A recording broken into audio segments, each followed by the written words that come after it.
Magic frames நிறுவனத்தில் எங்கள் 2வது படம், முதல் படம் சென்னையில் ஒரு நாள், இப்போ புலிவால்.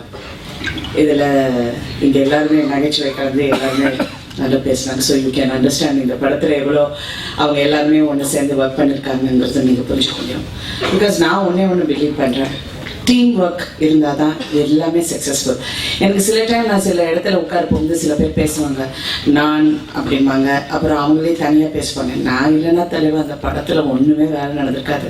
எனக்கு அந்த நம்பிக்கையே கிடையாது. இவ்வளோ வருஷம் நான் இண்டஸ்ட்ரியில் இருந்திருக்கேன். இவ்வளோ வருஷம் நான் நிறையா பெரிய டைரக்டர்ஸ், சின்ன டைரக்டர்ஸ், பெரிய நடிகர்கள், சின்ன நடிகர்கள், பெரிய ப்ரொடியூசர்கள், சின்ன எல்லாரும் கூட பணி புரிஞ்சிருக்கேன். ஒன் திங் ஐ லேர்ன், இந்த டீம் ஒர்க் இல்லைன்னா எதுவுமே நம்ம சக்சீட் பண்ண முடியாது. அந்த வகையில் இந்த படத்தில் there was a team work. இப்போ நீங்கள் மாரிமுத்து எடுத்துக்கிட்டிங்கன்னா is a captain of the ship, அவர் டைரக்டர். உண்மையிலே நான் ரொம்ப கிரிட்டிக்கலாக எல்லாமே பார்ப்பேன். அது என்னுடைய படமாக இருக்கட்டும், என்னுடைய வாழ்க்கையாக இருக்கட்டும், எதுவாக இருக்கட்டும். எனக்கு பிடிக்கலன்னு சொல்லிடுவேன். ஆனால் சரத் சார் அரசியல்வாதி, அவர் கொஞ்சம் டிப்ளமேட். அவர் கொஞ்சம் அதாவது சற்று குறைவாக கிட்டத்தட்ட எல்லா வார்த்தைகளும் கரெக்டாக அளந்து அப்படி போட்டு அதுக்கப்புறம் கேக்கு கொடுப்பாரு. நான் எடுத்தேன், இல்லை நல்லா இல்லை அப்படின்னா. ஆனால் இந்த படம் பார்த்துட்டு ஒரு 2 சின்ன பிட்டு மட்டும் தான் சொன்னேன் தவிர உண்மையிலே அவர் செகண்ட் ஹாஃப் எல்லாம் பிரமாதமாக பண்ணியிருக்காரு. அந்த நான் படம் பார்த்துட்டு அவருக்கு சொன்னேன். ஏன்னா நான் ஒவ்வொரு வருஷமும் வந்த காலத்துலேருந்து, நான் நடிக்க வந்த டைம்ல இருந்து இந்த வருஷத்தோட போதுமா இது நடிப்பு, நான் வீட்டோட இருக்கேன், அது கூட இருக்கேன், எல்லாம் நினச்சிதான். அப்புறம் ஒரு நாள் என் டாட்டர் எனக்கு சொன்னாங்க, அம்மா எவ்வளோ பேருக்குமா இந்த கொடுப்பனை இருக்கு இந்த மாதிரி உங்களை மாதிரி இருக்கிறதுக்கு, ஸோ இந்த யூ கீப் ஆக்டிங்மா அப்படின்ட்டு. எனக்கு ஆக்சுவலாக பசங்களுக்காக தான் நான் யோசித்தேன் தவிர எனக்காக நான் யோசிக்கல. அந்த மாதிரி படம் புலிவால் மாதிரி தான், முட்டா பிடிக்க முடியாது. அதனால படமே எடுக்கக்கூடாது அப்படிங்கிற ஒரு வைராக்கியத்தில் நான் இருந்தேன். ஏன்னா நான் சரவணன் சார், அவங்க ஏவிஎம் சரவணன் சார் எல்லாரையும் பார்த்து அவர் ஏன் கை கட்டி நிற்கிறாருங்கிறத நான் அப்புறம் தான் புரிஞ்சுக்கிட்டேன். அந்த மாதிரி அதை பார்த்துட்டு சரி நமக்கு இதெல்லாம் சரிப்பட்டு வராது அப்படின்னு. ஆனால் ஒவ்வொரு படமும் எடுக்க போகும்போது அதோட வழியை ரொம்ப தெரியாமல் பார்த்தது லிஸ்டின் தான். ஏன்னா அவர் லிஸ்டின் ஃபர்ஸ்ட் நான் மீட் பண்ணப்போ பாதி அவர் பேசுனது எனக்கு புரியாது. நான் அப்படி இல்லை நீ வரும் அப்படின்னா நீ வா போட்டு பேசினோடனே ஃபர்ஸ்ட் ஆஃப் ஆயிட்டேன். அதுக்கப்புறம் அவர் என்ன பேசுறாருன்னா கொஞ்சம் யோசனை பண்ணி நான் அவருக்கு ஃபோன் பண்ணுவேன், சரத் சாருக்கு, மா அவர் என்ன பேசினாங்க எனக்கு புரியலம்மா, please you explain to me அப்படின்னு. அவர் மலையாளத்தில் அப்படி பேசி எனக்கு எக்ஸ்பிளைன் பண்ணுவார். பட் போக போக ஐ அண்டர்ஸ்டுட். ஏன்னா நான் எல்லாருக்கூடயும் ஒர்க் பண்ணிட்டேன்.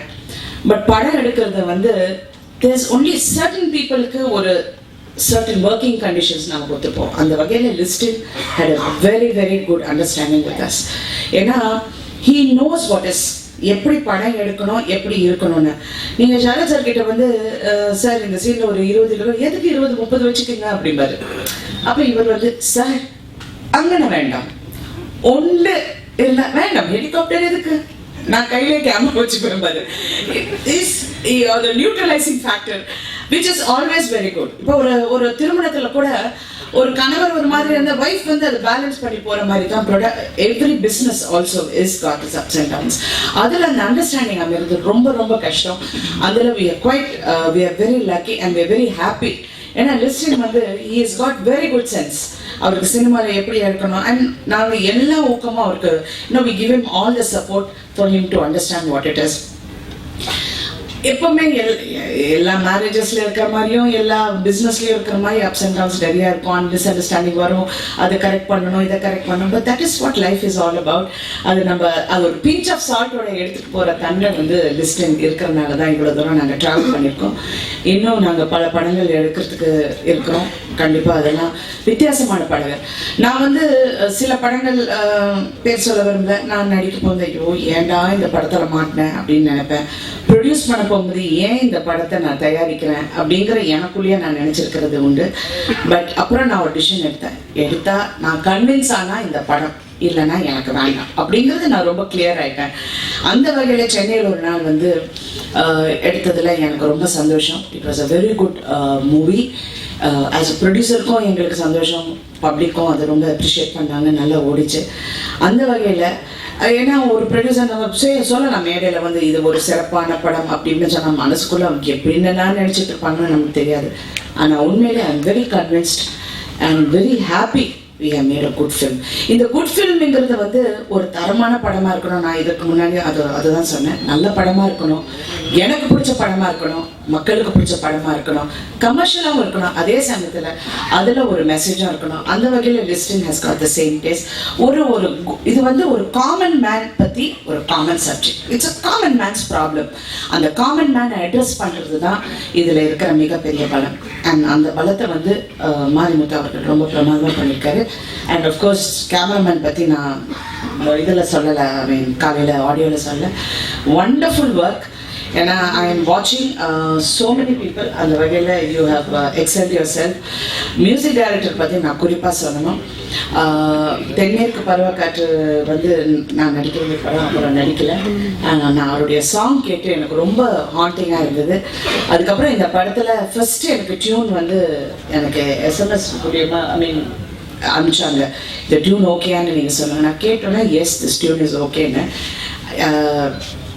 அந்த பாட்டை இன்னைக்கு வந்து நான் ரிப்பீட் மோட்டில் காலையில் எழுந்தோன்னு அந்த பாட்டை தான் போடுவேன். இளங்கரை இட்ஸ் அ வண்டர்ஃபுல் சாங். அதில் வைரமுத்தோட வரிகள் அண்ட் கார்கியோட வரிகள்.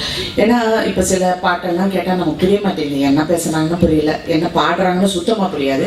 ஆனால் இதில் வரிகளுக்கு முக்கியத்துவம் கொடுத்து, இசைக்கும் முக்கியத்துவம் கொடுத்து, நல்ல பாடல்கள் கொடுத்த உங்களுக்கு என்னுடைய நன்றி. And thank you so much for singing today. Team work வந்து என்றைக்குமே தோக்காது. And no pain no gain, இதுதான் என்னுடைய மோட்டோ. கடினமாக உழைப்பேன், அதுக்கு பலன் வந்தால் I am very happy. And இந்த இண்டஸ்ட்ரியில் நான் நினைப்பேன், நான் ஃபஸ்ட்டு வரப்போது ஏண்டா வந்தேன்னு இருந்தது. அதுக்கப்புறம் ஒரு வருஷம் எப்படி எஸ்கேப் ஆகுதுன்னு இருந்தேன். பட் உண்மையிலே கடவுள் வந்து எனக்கு ஒரு பெரிய பாதையை அமைச்சு கொடுத்த. இல்லை, you are suppose to be here, you two your best, I am giving my best, the rest is with you. Thank you so much.